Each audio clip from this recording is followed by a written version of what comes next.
Here are 6 things INFJs say that confuse everyone else. Number 1. I know what you're feeling even if you don't. INFJs have this uncanny ability to read people like a book, and not just the obvious stuff. They pick up on the tiny micro-expressions, the way you hesitate before saying something, the subtle shifts in tone. Basically, they're human lie detectors and emotion sensors rolled into one. So, when an INFJ says, "I know what you're feeling even if you don't," they mean it. And it can be kind of unnerving. You might be sitting there thinking, wait, how do they know I'm stressed about that meeting tomorrow? Meanwhile, they've been piecing together your moods from the past week, your body language, and that offhand comment you thought no one noticed. Here's the kicker. They don't just notice your feelings, they empathize deeply. They'll feel your anxiety, your excitement, your frustration, and sometimes it hits them harder than it hits you. You might not even realize you're stressed, but to an INFJ, it's practically written on your aura. It can both be comforting and a little intimidating. On one hand, you feel seen in a way few people notice. On the other, you wonder if they secretly know all your secrets before you even say a word. That's the INFJ magic. They get emotional undercurrents before you even consciously register them. And don't expect them to always spell it out. Sometimes they'll just nod knowingly, or say something like, "I get it," leaving you stunned and thinking, how did they just know that? It's not psychic, just pure INFJ intuition and empathy in action. Number 2. I need some alone time, but I also want to talk about everything. INFJs are a walking paradox when it comes to social energy. One minute they're texting you, asking deep questions about life, the universe, and your emotional state. The next minute they vanish into their room like a stealth ninja, craving silence so intense you'd think they were meditating in a cave. That's because INFJs need alone time to recharge, but they also crave connection. The kind of connection that dives past small talk and lands in the realm of meaningful conversation. They might spend hours alone reflecting, journaling, or just staring at the ceiling, and then suddenly call you up at 2 a.m. to ask, "Wait, have you ever wondered why people lie even to themselves?" It's not indecision or moodiness, it's their brain balancing 2 competing needs at once. The introverted need to recharge and the deep desire to connect emotionally. They want both solitude and intimacy, sometimes simultaneously, which can leave people confused or thinking, are they ignoring me or do they just care too much? The magic and chaos of an INFJ is that they often process connection in solitude. They'll spend quiet time thinking about you, your feelings, and the world in general, then come back ready to have a conversation so deep it feels like it came from another dimension. Basically, being friends or dating an INFJ means respecting the pause, and then being ready for a 20-minute emotional deep dive once they resurface.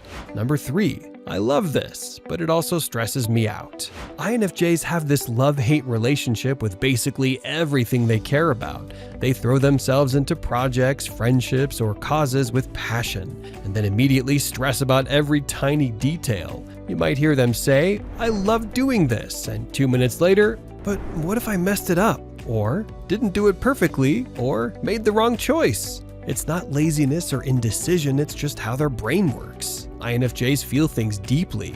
They're not just thinking about the task, they're thinking about the emotional impact, the consequences, the people involved, and whether it aligns with their values. So, even the things they love can come with a side of mental gymnastics and existential dread. The funniest part, you'll see them glow while talking about it, eyes sparkling, ideas flowing, and simultaneously hear that low hum of anxiety under the surface.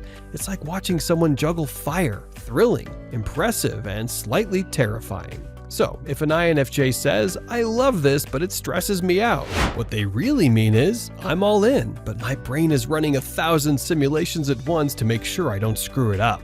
It's exhausting for them, not you, but somehow they manage to channel that intensity into creating meaningful, thoughtful, and often incredible results. It's a classic INFJ blend of passion and perfectionism.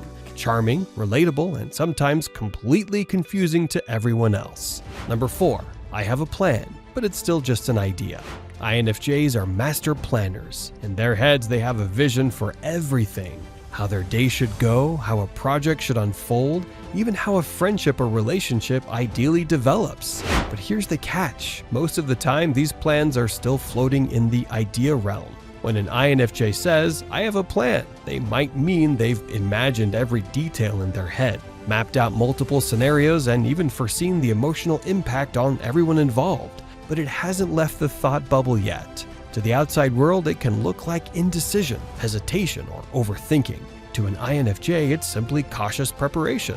This isn't procrastination, it's strategy. They want to make sure that when the plan does go into action, it aligns with their values, the needs of others, and their own vision of success. They'll spend hours refining, imagining consequences, and testing ideas mentally before committing. The tricky part for everyone else, trying to get a straight answer about when the plan will happen. INFJs are perfectly capable of executing it. They just need to make sure it's as perfect as possible first. And if you nudge them too hard, they might retreat further into their thoughts, silently running yet another scenario in their mind. Number 5. I'm fine. Actually, let me explain why I'm not. The classic INFJ line, "I'm fine." Outwardly, it sounds simple, calm, even reassuring. But anyone who's dealt with an INFJ knows better. That's basically a trapdoor for a 10-minute deep dive into feelings, logic, and existential musings. When an INFJ says, "I'm fine," what they actually mean is, "I'm processing 100 emotions at once, but I'm polite enough not to dump them immediately." Yet, if you ask, "I will explain everything in excruciating detail." They'll start with, "Well, it started when," and suddenly you're in the middle of a perfectly structured narrative about why they're stressed, overwhelmed, or slightly annoyed, but still managing to care about everyone else's feelings along the way. It's not oversharing for attention, it's their way of making sense of emotions. INFJs feel deeply and want clarity, so explaining their feelings helps them process and sometimes helps others understand them too.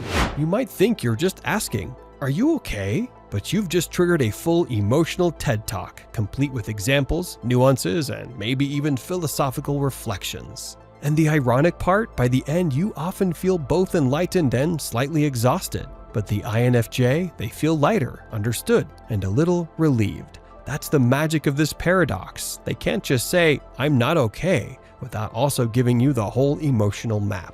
Number 6, I see multiple perspectives, and they all make sense. INFJs are basically professional mental jugglers. They don't just see one side of a story, they see all the sides, and somehow each one makes sense to them. You might be arguing one point, a friend another, and the INFJ quietly sits there nodding like, "Yep, I get all of it." And they're all right in their own way. This ability comes from their deep empathy and intuition. They can step into someone else's shoes, feel their emotions, understand their motivations, and suddenly what seems like a black and white argument to you is a kaleidoscope of valid viewpoints for them. The confusing part for everyone else, INFJs don't always pick a side immediately. They might say, I see your point. And I see theirs too, which can feel like indecision or even annoyance. But really, their brain is quietly weighing consequences, predicting outcomes, and trying to reconcile conflicting truths. It's both a blessing and a curse. They're amazing meditators, brilliant at seeing patterns others miss, and capable of understanding people on a deep level. But it also means they can overthink endlessly, sometimes getting stuck between perspectives without acting. These videos will be really helpful for you.